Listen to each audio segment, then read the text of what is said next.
ይኸውልሽ የአባቷን ስምና የት እንደተወለደች ከነገርሽ ኬክ ጋብዝሻለሁ። አዎ ንገሪያት፣ ከዛው ኬክ ትጋብዘናለች። እሺ ንገሪ። ቢጠፋ ጸጉሬ ነጭ ጸጉር ቢያወጣ ብነጫነጭብ ልጅ ባልወልድልህ እንዳሁኑ ትወደኛለህ? ጥላኝ አትሄድ። እንዲሁ እኮ ነው የወደድኩሽ። ምንም ነገር ከአንቺ አልጠብቅም። ፍቅር ደግሞ በሁኔታዎች አይወሰንም። አንቺ ምንም ብትሆኝ መቼም አልተውሽም። ቃል እገባልሻለሁ። ምንም ቢፈጠር ምንም መቼም አልከዳሽ።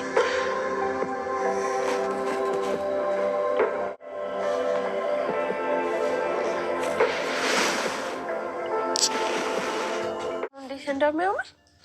እናትሽ ደግሞ በጣም ታምራለች። እሺ ግን ያንቺ እናትስ? እኔ እናትማ የዳጣ ጓደኛ እንዴት ነሽ? ደህና ነኝ። የኔ ጓደኛ ናት። እሺ ምጥንስ? እና ምጥንም የኔ ጓደኛ ናት። ድርዬ ምን ሆነሃል? ሳሪ እንዴ ለምንድን ነው የተጠራጠርከኝ? ደጋግሜ እየጠየከኝ እንዴ? ቆይ አንተ ሰው ስታረጅ እንደ ጎረምሳ ያደርጋል? እስኪ አስቢ ማለቴ ኤቢ ብትሆን ጥፋት ብታጠፋ ከነ ጥፋቷ ትወጃታለሽ። ይቅርታን ብትል ይቅርቷን ትቀበያታለሽ። ሁሌም ካጠገብሽ እንድትሄድ አትፈልጊም። ጥፋቷን ከኔ ትደብቅላታለሽ።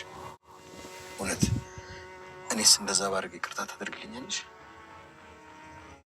አርጁን ዛሬ ዳጣን እንግዲህ ለማጥመድ እስከ ምትሄድበት ድረስ ሲከታተል ነበረ። በመጨረሻም አልተሳካለትም። የሄደበት ነገር ከሽፎበታል ማለት ነው። ቤተሰቦቻችን እንግዲህ መጀመሪያ ላይ ተነስቶ የነበረው አብጊል ዳጣን ድብድብልኝ፣ ውጋልኝ፣ እች ልጅ አይኗን አጥፋልኝ ብላ ፕሮሚስ ገብታለት ነበረ። ይህን ካደረገ እሷ የምታገባው እያታለለችው ነበረና እሱም እውነት መስሎት እንግዲህ ዳጣን እሷ ከቤት ስትወጣ ተከታትላ ከቤት ወጣች። አሁን ተከተላት የሆነ ቦታ ላይ አመቻችተህ በስለት እንዲወጋትና ጉዳት እንዳደርስባት ነበር የነገረችው።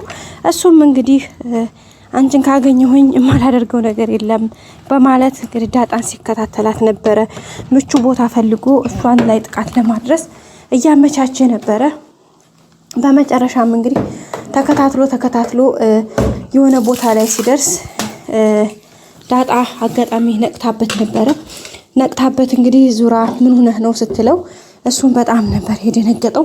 እሷ ሩጣ ቦታ አመቻችታ ይዛ ነበረ እና እሱም እንግዲህ ወዴት እንደሄደች ጠፍታበት ዙሪያውን እየቃኘ እየፈለጋት ነበረ እና በዛ መካከል እንግዲህ ዳጣ በመጨረሻ ላይ ቆም ብላ ምን ሆነህ ነው ምን ፈልገህ ነው ነበር ያለችውና ያው እሷ ነቅታበታለች መጀመሪያ። ኦኬ አብጌል ልካው ነው ይሄን ልጅ በቃ እያለች ነበር እሷ መጀመሪያ አውቃለች፣ ነቅታለች። ታውቃላችሁ። በዛም እንግዲህ አርጁን ያው አብጌል ነች አይደል የላከችህ? ምን አድርጊ ብላ ነው የላከችህ? ምንድን ነበር ያርጋት ያለች ብላ ትጠይቀው እንግዲህ አይ በእናትሽ አንቺ እንኳን ተረጅኝ እንጂ እሷን ለማግኘት የማላደርገው ነገር የለኝም፣ ያው ደብድባት ነበር ያለችኝ ምናምን ሲል ደብድባት ብቻ ደብድባት ነው ውጋት ያለች ስትለው አይ እሱም ያለችኝ ውጋት አይኗን አጥፋላት ነበር ያለችኝ አላትና እሷም እንግዲህ በጣም ነበር የተገረመችው። አንተ ምን አይነት ሞኝ ነህ? ሲጀመር አብጌል ምንም አይነት አንተ እዚህ ጋር ፊቷ ብትሞትላት ለራሱ ምንም አንተን የምትፈልግ አይነት ሴት አይደለችም። ሲቀጥል ደግሞ አንተ ራሱ እኔ እህቷን እንደዚህ አድርግልኝ ስትልህ እንዴት ማመን አንተ በቃ እሷ ሌላው ቀርቶ መጠቀሚያ ስታደርግህ ታንዴ ሁለቴ እንኳን አታውቅም እንዴ? ምን ሆነህ ነው? ወደ ራስ ተመለስ።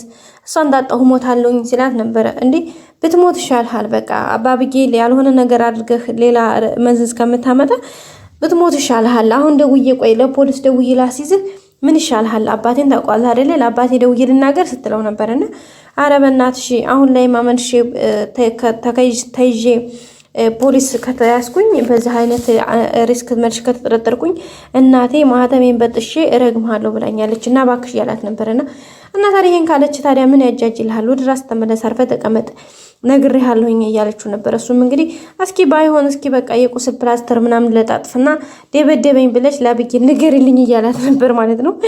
እሷም እንግዲህ ምን ብዬ ነው እኔ ፕላስተር ለጥፌ እጄ ቤተሰብ ማስደነግጠው? ከዛስ ምን ሆንሽ ስባል ማን መታኝ ብዬ ላወራ ነው ከዛ አንተ ብዬ ስናገር መልሰ ሌላ ሪስክ ውስጥ እንደምትገባ አታውቅም እንዴ? አንተ ቆጅልህ እንዴ እያለችው ነበረ። እሱም እንግዲህ በመጨረሻ እንግዲህ ምን አባት ያደርጋለሁ እያለ ቀጥታ ተመልሷል ማለት ነው። ሌላው እንግዲህ ጋሽ ደረጀ ዛሬ በጣም ትልቅ አጣብቂኝ ውስጥ ነው። ያው እንደምታውቁት በጣም አጣብቂኝ ውስጥ ከገባ ውሎ አድሯል። ግን ዛሬ በቃ ለወይዘሮ ማርታ መናገር አለብኝ ብሎ አስቧልና ለመናገር እንግዲህ በጣም ተቸግሯል። እንዴት አድርጎ በምን አይነት መንገድ እንደሚነግራት ለራሱ ግራ ተጋብቷል። እንግዲህ አጋጣሚ ወደ ውጭ ወጥቶ መኪና ውስጥ እየተመለሱ እያለ በቃ ጥያቄ ነበር ጠየቃት ወይዘሮ ማርታንና እኔን ግን ምን ያክል ተወጅኛለች ነበር ያላትና እንዴት ነው ቆይ እንደዚህ አይነት ጥያቄ ትጠይቀኛለህ ምናምን ስትለው አይ በቃ ምን ችግር አለው ምን ያክል ተወጅኛለች የምትወጂኝ ንገረኝ ሲላት በቃ የልጆችን ያክል እወድሃለሁ አለችው ማለት ነው። እና የልጆችን ያክል እወድሃለሁ ስትለው አይ አይመስለኝም አሁን እኔና አብጌል ተመሳሳይ ጥፋት ብናጠፋ አብጌልን መቼም ቢሆን ሲሆን ከኔ ደብቀሽ ራሱ የሰራችውን ያጠፋችውን ጥፋት ሸሽገሽላት ይቅርታ አድርገሽ ወደ ቤት ትመልሻታለሽ። እኔም ያንን ጥፋት ባጠፋው እኔን ትፈችኛለሽ አላት ማለት ነው።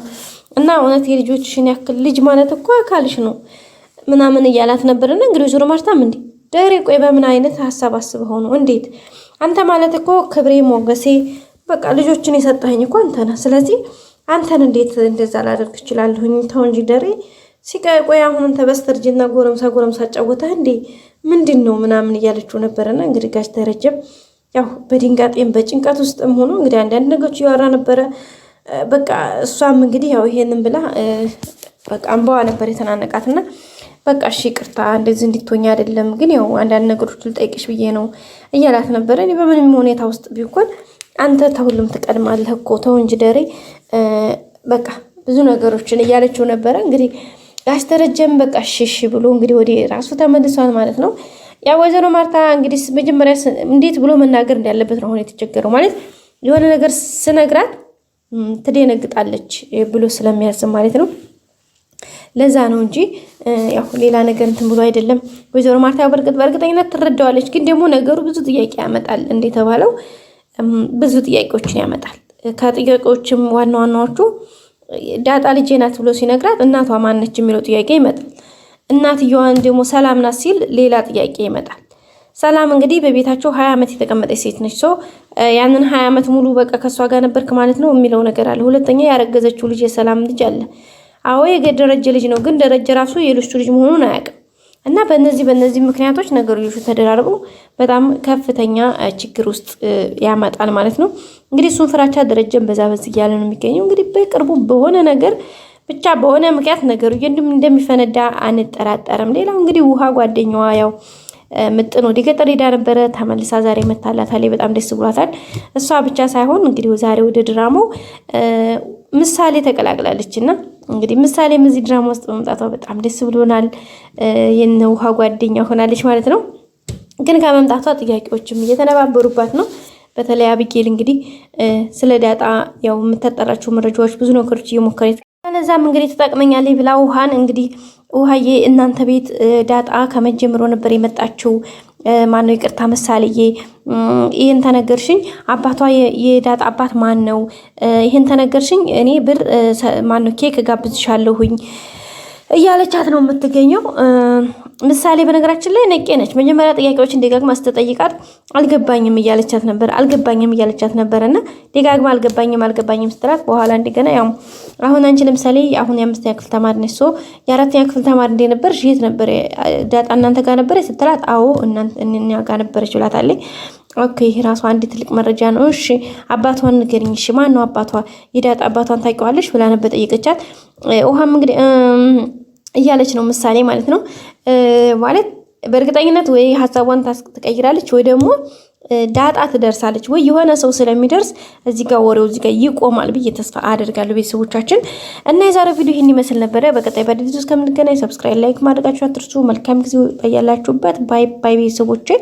ላይክ የረሳችሁ ላይክ፣ ሰብስክራይብ ያደርጋችሁ ደግሞ ሰብስክራይብ በማድረግ እስከ መጨረሻ በማየት ሀሳብ አስተያየታችሁን አስቀምጡልኝ። ሁሌም ወዳችሁ ስለምትከታተሉኝ አመሰግናለሁ። መልካም ጊዜ